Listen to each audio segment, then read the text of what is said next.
Welcome back to our discussion of rational functions. In this lesson, we will talk about different cases for determining horizontal asymptotes. Let me go ahead and remind you our notion of rational functions. Okay, we say rational function is a polynomial p divided by polynomial q, and this is just the notation that I use for this class. So now let's go ahead and see different scenarios that we can have and how to determine horizontal asymptotes. Case number one, what if we have the same degrees on top and on the bottom of the fraction? If that is the case, our horizontal asymptote will be the leading coefficient of p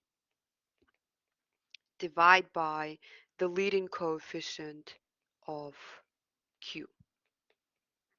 Okay, pretty straightforward.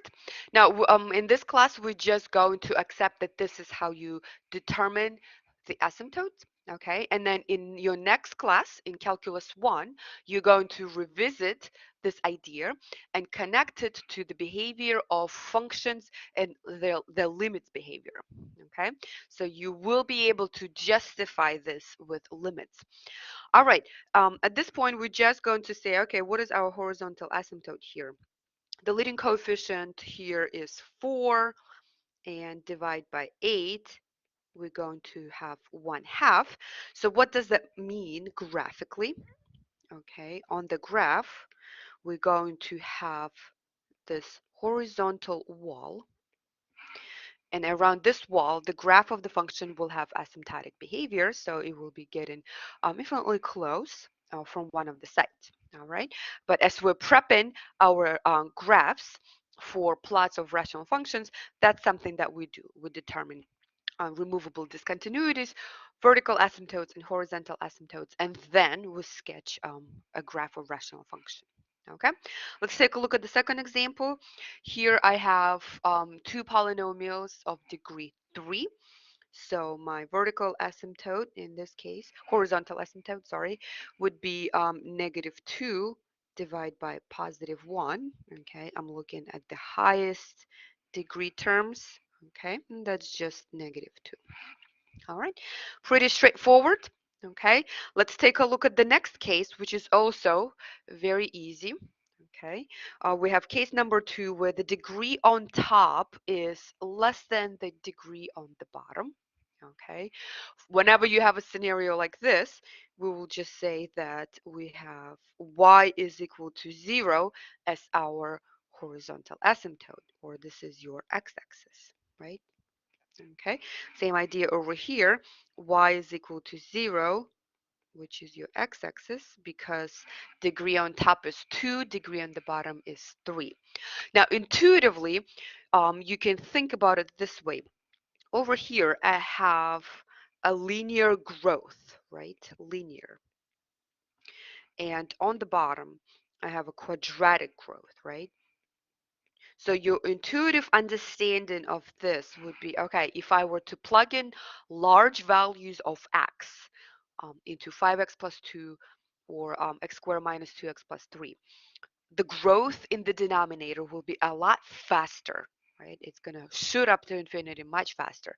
So if you divide it by a larger number at infinity, you're going to get 0. That's your intuitive understanding of why we have this horizontal asymptote. And then and once again in calculus, we're going to revisit this idea and connect it to limits and behavior of functions as x grows to infinity. Okay, same idea here. You have quadratic growth and cubic growth. Okay, so one of them grows a lot faster, so that's your intuitive understanding of why we get this y is equal to 0, because what's happening in the denominator, it's growing much, much, much quicker. That's why we get division by a larger number, so that gives us 0. Okay, all right, let's take a look at the last case, and that will bring us back to our first lesson in this for this week, which was division, right? Division of polynomials. What if we have the following situation where degree on top is exactly one more than degree in the bottom. In this case, we would have a slant asymptote.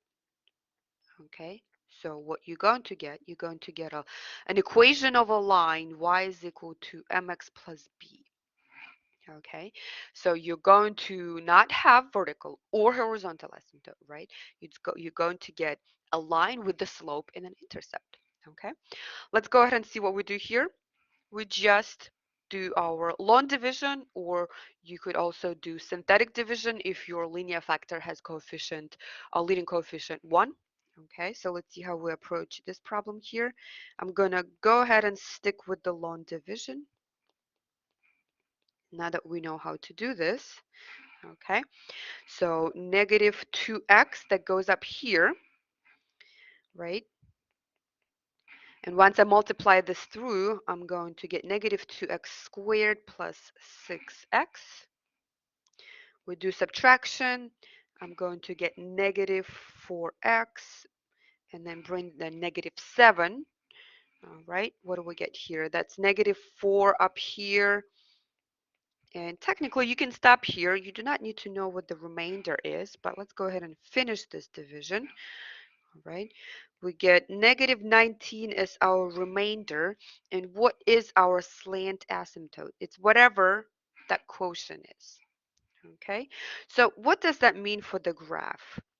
As you're prepping your graph, okay, we can now easily sketch a line if it's given to us, right? So this is my slant asymptote. This is y is equal to negative 2x minus 4.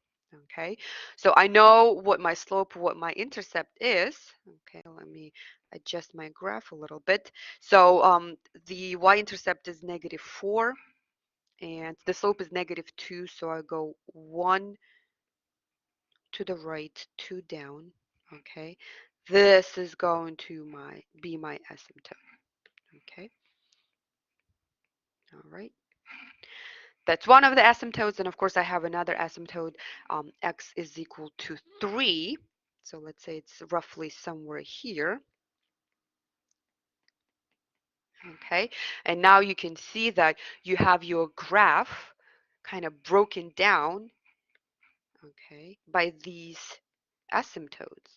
So your graph of the rational function is going to fall into some of those pieces. All right, so that's your slant asymptote for this example. Let's go ahead and do one more example. Okay, what do we have here? This is x squared minus 4x plus 1.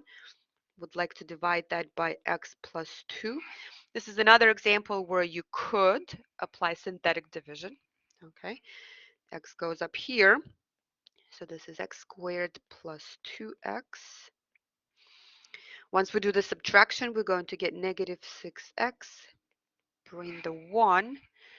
So we get minus 6.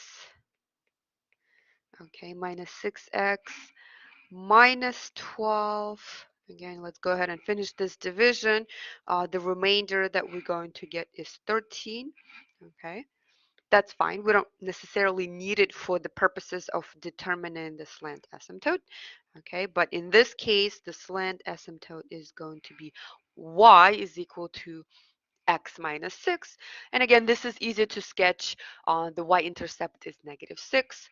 The slope is 1. You sketch it and you prep your plane to complete the graph of the rational function. Okay, so 3 cases to consider. Let me go ahead and project them all. Okay, first case is when the degrees are equal. Case number 2 is when degree on top is less than degree on the bottom. Okay, and then whenever we have degree on top is exactly bigger by 1, then we have a slant asymptote. All right, thank you for watching.